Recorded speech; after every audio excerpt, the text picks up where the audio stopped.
Di awal film, diceritakan sepasang suami istri yang bernama Jaka dan Rika tengah dalam perjalanan menuju kampung halaman.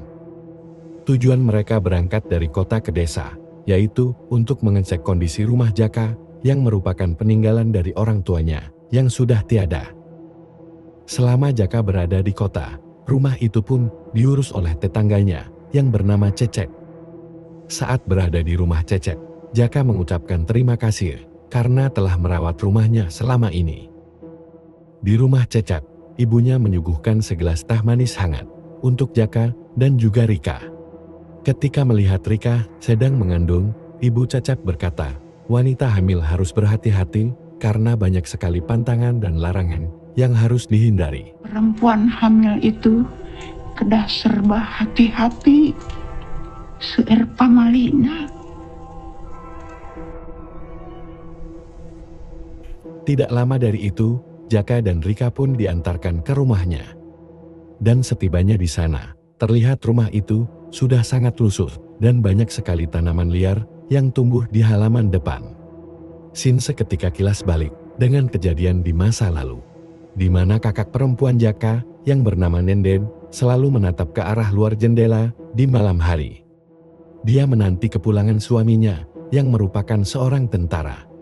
Sambil menunggu suami yang tak kunjung pulang, malam itu Nenden memotong kuku. Kemudian ia pun dimarahi oleh bapaknya karena potong kuku malam-malam itu pamali.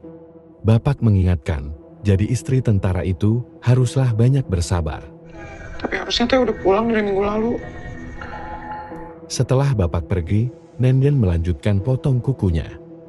Kemudian, Sin berpindah kembali pada Jaka dan Rika di masa kini. Kita pun diberitahukan alasan sebenarnya kenapa Jaka pulang kampung. Yang ternyata, ia berniat untuk menjual rumah itu karena saat ini Jaka sedang mengalami krisis ekonomi. Ditambah sekarang, istrinya tengah hamil besar dan tak lama lagi akan melahirkan. Sebelum dijual, Jaka akan membersihkan rumahnya terlebih dahulu supaya cepat laku terjual. Tetapi sayangnya listrik di rumah ini mati total. Saya mah bukan tukang listrik juga, tapi sedikit-sedikit mah bisa lah. Bisa kesetrum. Karena Cecep tidak bisa membenarkan listriknya, maka besok mereka akan memanggil seorang teknisi. Setelah itu, Cecep pun pamit pulang. Sebelum pergi, Cecep memberitahukan bahwa semua kunci ruangan rumah ini terkumpul di gantungan kunci tersebut. Jaka dan Rika pun saling membantu untuk membersihkan rumah itu.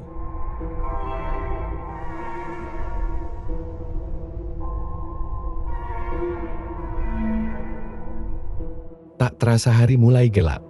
Karena tidak ada lampu, Jaka pun menyalakan sebuah lentera sebagai alat penerangan. Di malam itu, Rika pun memotong kuku. Di mana itu adalah sebuah pamali, dipercaya jika memotong kuku di malam hari, maka akan ada orang yang meninggal. Akan tetapi, Rika tidak menghiraukan perkataan itu. Dan ia berkata bahwa itu hanyalah mitos semata. Tengah malam pun tiba. Pada saat Jaka dan Rika sedang tidur, Rika terbangun karena ia ingin ke kamar mandi. Setelah dari kamar mandi, Rika hendak kembali menuju kamar. Akan tetapi, ia melihat foto seorang wanita yang ada di dinding seketika terjatuh dengan sendirinya.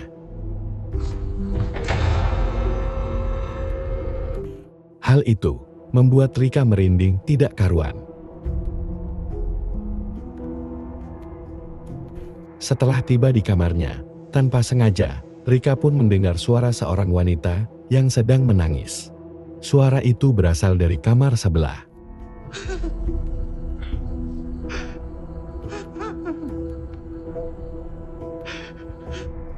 Sin seketika kilas balik kembali, dan ternyata ruangan di sebelah kamar Jaka dan Rika dulunya adalah kamar Nenden.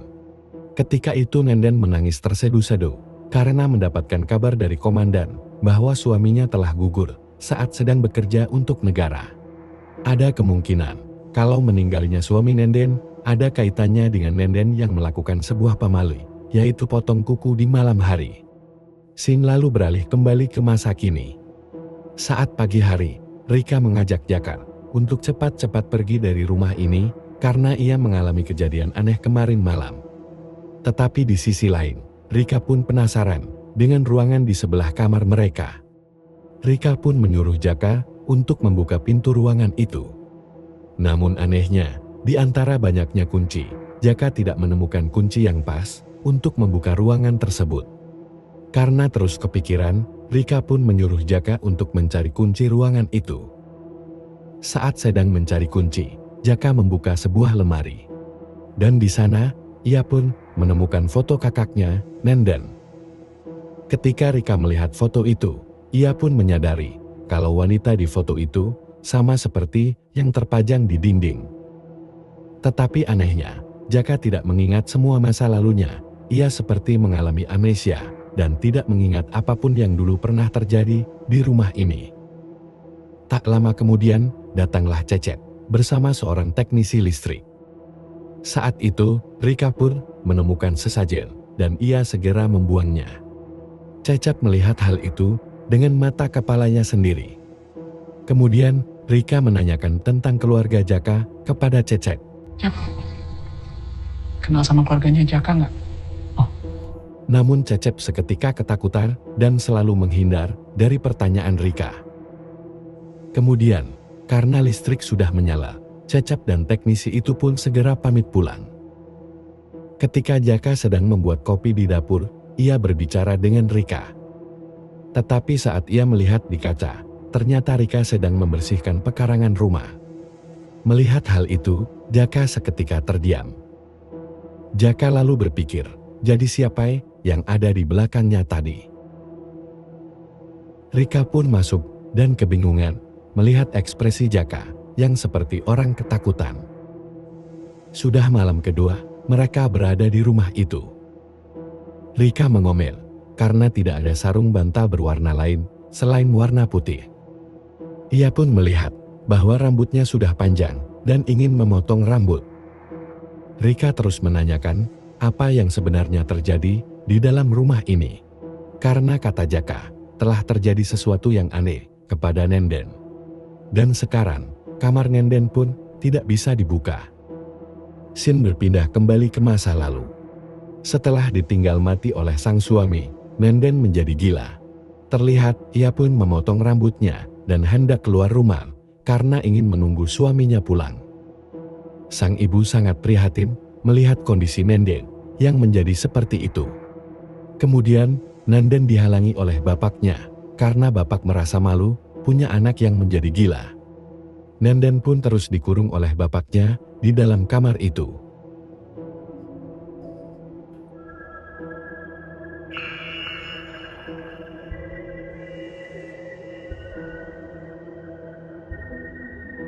Scene berpindah kembali ke masa kini. Rika pun terbangun dari tidur dan melihat Jaka sudah tidak ada di sampingnya.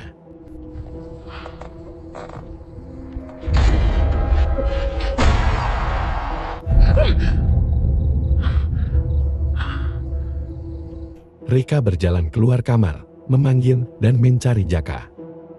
Ternyata, Jaka sedang membaca buku yang telah ditulis oleh almarhum ibunya. Dari sana, Jaka pun mengetahui sedikit tentang masa lalu ibunya.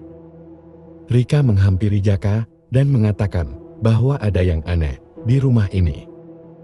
Rika bertanya, apakah Jaka sama sekali tidak mengingat masa lalunya? Jaka berkata bahwa ia hanya mengingat kejadian pada saat umurnya 6 tahun, di mana Jaka dijemput oleh neneknya dan dibawa ke kota, padahal sebenarnya Jaka masih ingin tinggal di rumah ini. Keesokan paginya, Jaka mencoba mengintip kamar kakaknya dari jendela luar rumah. Tiba-tiba ada seekor tikus, sehingga Jaka terkejut dan terjatuh dari sana.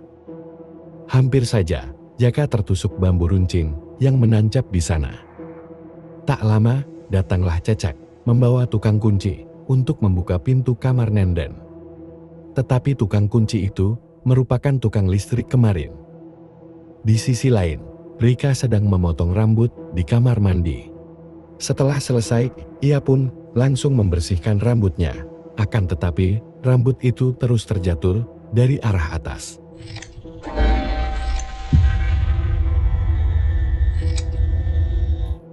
Namun di atas atap kamar mandi, tidak ada apapun.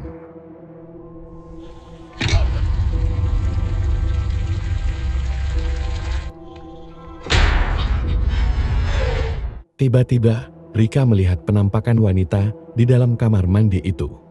Ia pun langsung berlari menemui Jaka. Rika terus mendesak Jaka untuk segera pergi dari sana.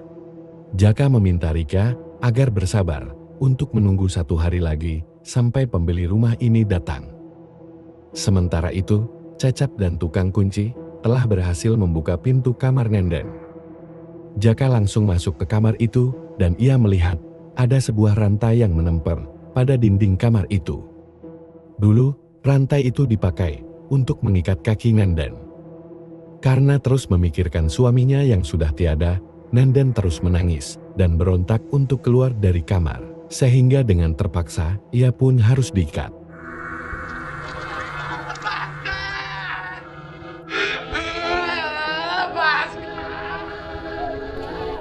Kemudian datanglah ibunya menghampiri Nenden. Dan di sana, Nenden terus merintih kesakitan. Ia berkata pada ibunya bahwa ia ingin pergi karena sudah ada yang menunggunya. Ibu yang tidak tega akhirnya melepas rantai yang mengikat kaki Nenden. Scene berpindah kembali ke masa kini. Jaka mencoba membersihkan kamar Nenden dan ia melihat sebuah surat yang ada di atas meja. Sedangkan Cecep dan tukang listrik itu berbincang mengenai sesajen yang dibuang oleh Rika tempo hari. Rika pun menanyakan tentang sesajen itu. Dan tukang listrik mengatakan bahwa itu sebenarnya untuk mengusir roh jahat. Rika pun terus menanyakan hal-hal tentang rumah itu. Tetapi Cecep enggan menjawab dan berkata tidak tahu apa-apa. Setelah rantai kaki Nenden dilepaskan, malam harinya ibu pun melihat Nenden sudah berada di atas pohon. Mobil ibu, Teteh turun. Dan Nenden seketika mundur dengan cara gantung diri.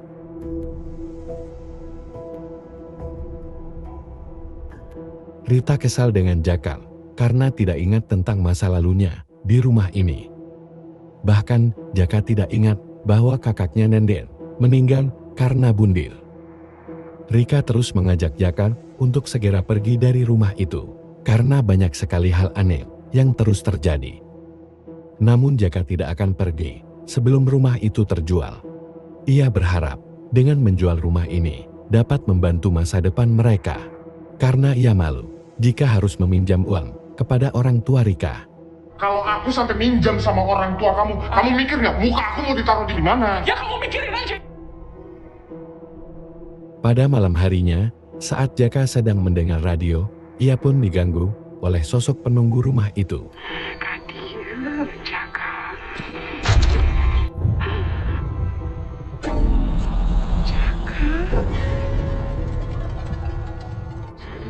Jaka.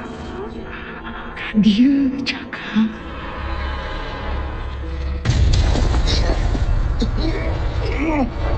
Kemudian datanglah Rika dan melihat Jaka yang sedang terguling-guling di lantai. Setelah mengalami kejadian mistis itu, Jaka langsung mengatakan bahwa besok pagi mereka akan pergi dari rumah itu. Scene berpindah ke masa lalu lagi. Setelah meninggalnya Nenden, Ayat dan ibunya merasa sangat bersalah karena sudah mengurung Nenden di kamarnya. Dan di saat ayahnya sedang mandi, tanpa sengaja sabunnya terjatuh. Kemudian, ia seolah mendengar suara Nenden.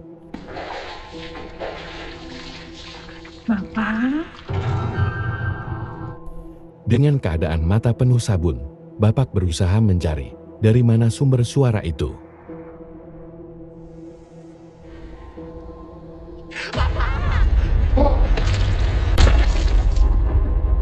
Tiba-tiba Nenden menampakkan wujudnya. Bapak pun terkejut dan terpeleset oleh sabun, sehingga kepalanya terbentur, lalu terjatuh. Pada malam terakhir mereka di rumah itu, seketika listrik rumah padam kembali. Lalu Jaka pun keluar rumah, menggunakan cahaya obor. Jaka melihat ayunan di sana dan mengingat masa lalunya. Sementara itu, Rika yang melihat Jaka tidak ada di sebelahnya, langsung berdiri untuk menghampiri Jaka. Tapi naasnya, pintu terkunci sendiri dan Rika tidak bisa keluar. Sementara Jaka yang berada di luar rumah melihat penampakan hantu Nenden. Rika pun berteriak dari dalam kamar, terus-menerus memanggil nama Jaka. Tetapi saat Jaka akan masuk ke rumah, pintu di luar pun terkunci.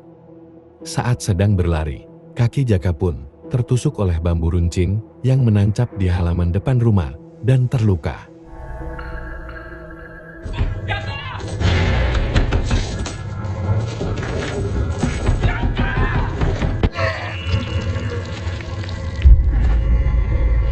Jaka pun masuk melalui jendela dan berkata pada Rika bahwa ia sudah tahu bagaimana cara mengatasi semua teror yang ada di rumah ini karena ia menemukan catatan milik ibunya.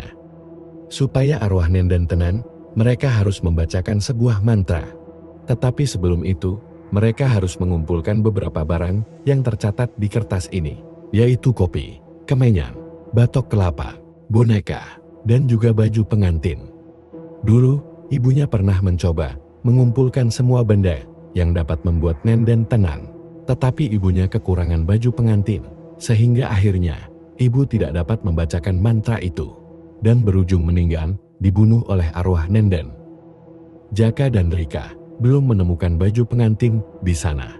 Kemudian, Rika pun seperti dirasuki oleh arwah Nenden. Dan Jaka berteriak untuk jangan mengganggu keluarganya. Jangan ganggu keluarga saya. Di masa lalu, ternyata alasan bapak mengikat Nenden bukan sekedar karena malu punya anak yang menjadi gila. Tetapi Nenden juga menjadi galak dan menyakiti orang-orang terdekatnya, termasuk adiknya sendiri yang masih kecil, yaitu Jaka. Pak, ini dia gila, Pak. Pak, itu gila, Pak. Si anu gila, Pak. Jaka? Dia, Jaka. Jaka! Jaka! Lepaskan! Jaka pun mengajak Rika untuk mencari baju pengantin. Namun, Rika meminta Jaka untuk pergi dari tempat itu. Akhirnya, Jaka pun mencari baju pengantinnya sendirian. Ia pun berlari menuju kuda. Sementara itu, Rika kesakitan karena dicekik oleh arwah Nenden. Lalu tubuhnya melayang dan ia pun benar-benar dirasuki oleh arwah Nenden. Di sisi lain, Jaka terjatuh ke sebuah lubang yang tertutup oleh kain. Dan ternyata di sanalah tempat baju pengantin itu disimpan. Setelah Jaka menemukan baju pengantin milik Nenden, tiba-tiba Rika datang sambil membawa sebuah kapak untuk membunuh Jaka. Untungnya, Jaka dapat menghindar dari sayatan kapak itu.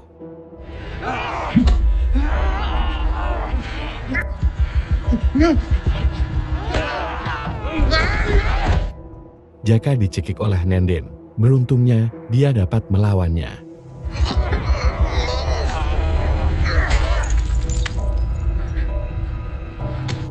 Akhirnya, semua yang dibutuhkan untuk membaca mantra itu sudah lengkap terkumpul. Jaka segera berlari untuk masuk ke dalam rumah dan mengunci pintu depan. Akan tetapi, Jaka terus diganggu, sehingga ia susah fokus membaca mantra itu. Entah ke alam caang, ulah betah na katu genah Jaka.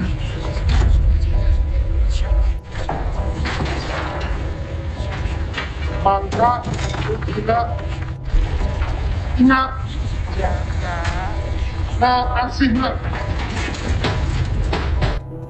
Arwah Nenden pun terus mengganggu dan memanggil nama Jaka. Ia sangat dendam karena dulu Jaka tukang mengadu.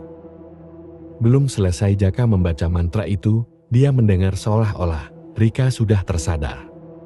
Lalu Jaka membuka pintu dan menghampiri Rika. Tetapi sayangnya, itu hanyalah tipu muslihat dari arwah Nenden yang mencoba menggagalkan Jaka. Arwah Nenden yang ada di tubuh Rika terus menghajar Jaka. Sementara Jaka hanya bisa memeluk tubuh Rika sambil melanjutkan bacaan mantranya hingga selesai. Nenden Suraya. Dan akhirnya, arwah Nenden pun berhasil keluar dari tubuh Rika. Pagi harinya, walaupun dengan keadaan terluka, Jaka dan Rika tersenyum karena mereka telah berhasil selamat dari serangan arwah Nenden. Tak berapa lama kemudian, datanglah Cecep bersama calon pembeli rumah mereka.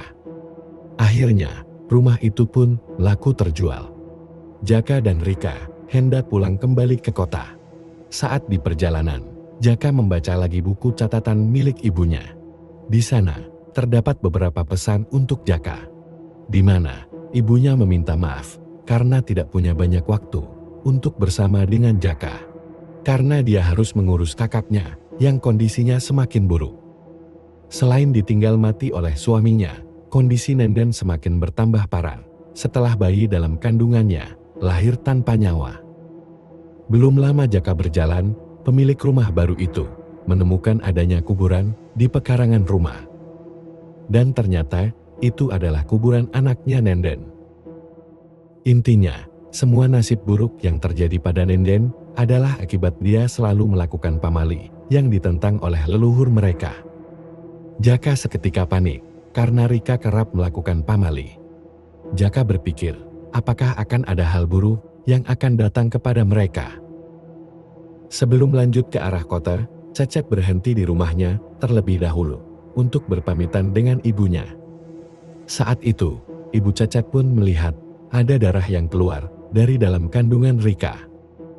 Dan film pun selesai.